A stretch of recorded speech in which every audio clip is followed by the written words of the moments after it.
Konsep halal ini nggak cuma berkaitan dengan satu kepercayaan aja, dia mulai jadi standar universal bagi masyarakat luas yang bicara soal kualitas, transparansi, dan etika.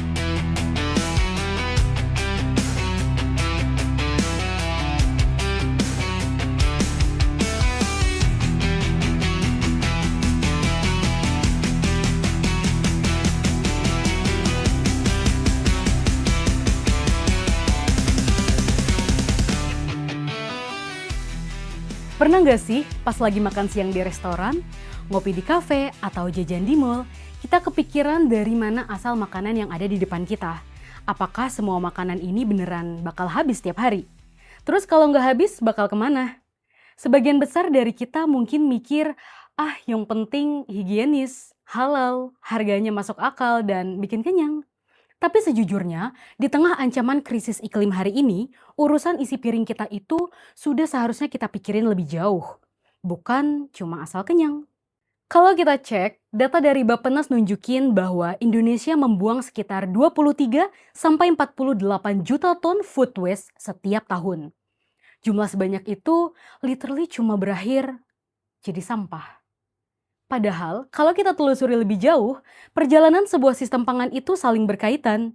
Dari mana dia berasal, bagaimana proses dan kualitasnya, hingga dampak apa yang terjadi di lingkungan.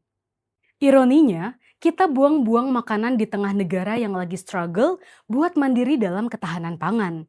Indonesia punya sumber daya pangan yang melimpah, tapi kita masih belum bisa mengelolanya secara mandiri. Padahal, ketahanan pangan bukan cuma soal seberapa penuh gudang beras negara kita, tapi soal seberapa efisien dan peduli kita sama sistem di baliknya. Dan itu yang akan kita bahas kali ini. Ketahanan pangan bicara tentang bagaimana pangan diproduksi, didistribusikan, dimanfaatkan, dan dijaga agar tetap tersedia untuk seluruh masyarakat. Menurut Undang-Undang Nomor 7 Tahun 1996, ketahanan pangan adalah kondisi terpenuhinya pangan bagi rumah tangga yang tercermin dari tersedianya pangan yang cukup, merata, terjangkau, bermutu, aman, dan berkualitas. Nah, kalau kita reach out soal mutu, keamanan, dan kualitas pangan, disinilah pembahasan tentang pangan halal juga jadi relevan. Oke, gimana kalau kita bahas dulu tentang pangan halal? Tiap dengar istilah halal, kita biasanya langsung terasosiasi sama logo halal yang ada di kemasan kan? Padahal ada satu konsep esensial yang mendampinginya, yaitu thayyib, yang berarti baik, murni, sehat, aman, dan diproduksi secara etis. Menariknya, kalau kita bedah secara komprehensif, konsep halal dan thayyib ternyata sejalan dengan tujuan ketahanan pangan itu sendiri.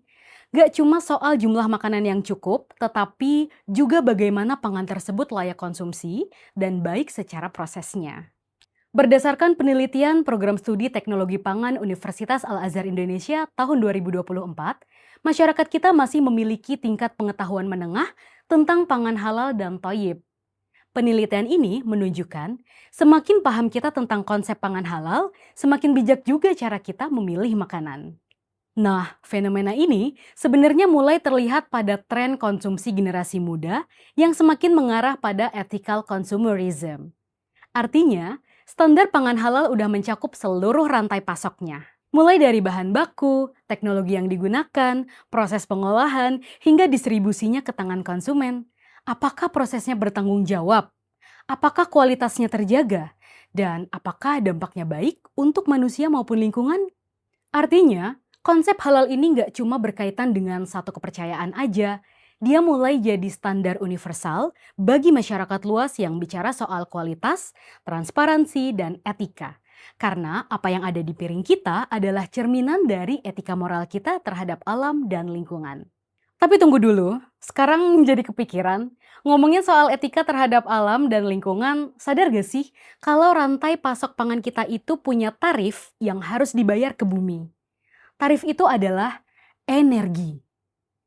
Kalau konsep halal menjaga kualitas dan moralnya, energi adalah elemen tak terlihat yang sebenarnya menopang seluruh sistem ini. Lah kok, apa hubungannya ketahanan pangan, konsep halal, sama energi? Nah, ini emang masih jarang sih di-highlight. Faktanya, sekitar 30% energi global itu habis cuma buat muter rantai pasok pangan kita. Mulai dari produksi pupuk, bahan bakar alat pertanian, sampai transportasi dan distribusi makanannya. Makanya, ketika terjadi krisis energi global, harga pangan kita otomatis bakal ikut terdampak kan? Dan disinilah tantangan besar kita. Kita nggak bakal bisa mewujudkan kemandirian dan ketahanan pangan kalau sistem kita masih bergantung pada pasokan energi konvensional yang tidak stabil.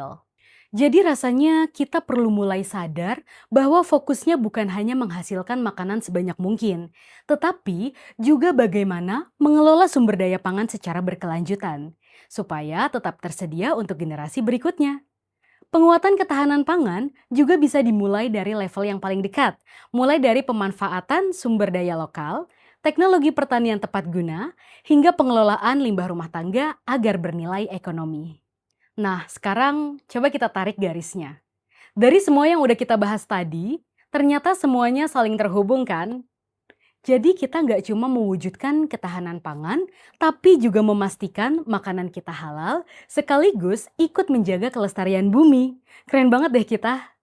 Pada akhirnya, ketahanan pangan, konsep halal, dan energi berkelanjutan itu nggak bisa terpisah. Ketiganya justru menjadi satu ekosistem yang saling terhubung dan menentukan masa depan kita. Artinya, peradaban kita nggak cuma ditentukan di ruang-ruang sidang internasional, tetapi literally dimulai dari apa yang kita pilih untuk ada di atas meja makan kita hari ini. Saya Dinaya sign out bersama Kaca Data, Ruang Fakta Melihat Data Mencari Makna.